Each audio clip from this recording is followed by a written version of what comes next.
आज कुठं ह्यो प्रश्न तुम्हाला तर पडलाच असेल. रोजच्या आयुष्यापासून वैतागून आम्ही 15 मित्रांनी केली चांदोलीची ट्रिप प्लॅन. म्हणायचं तसं 5 मिनिटं आधीची प्लॅनिंग कशी जायची आम्हाला काहीच माहित नाही. शेवटी बॅगा पॅक केल्या आणि आम्ही चांदोली आल्या आल्या पोरं डायरेक्ट वड्यात उडी मारली आणि पाण्याची मज्जा घ्यायला लागली. 3 तास पोरं काय पाण्यातनं वर येणार. मग आवरलो, जेवलो आणि डायरेक्ट डोंगरावर आलो. निसर्गाची किमया ही खरी कशी असते हे आज निसर्गानं पटवूनच दिली. चांदोलीवरचं इतकं सुंदर वातावरण आम्हाला खूप खूप आनंद निर्माण करून दिला. मग काय ते म्हणतात ना, राडा होणार पोरं नाही ऐकणार, ते तर झालंच. तवर इकडं धीरज दादा गाडी ड्रिफ्ट माराल तर डायरेक्ट पठारावर.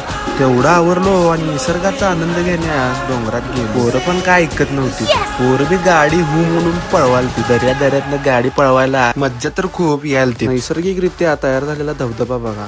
एवढं सगळं आवरलो आणि गावी निघालो.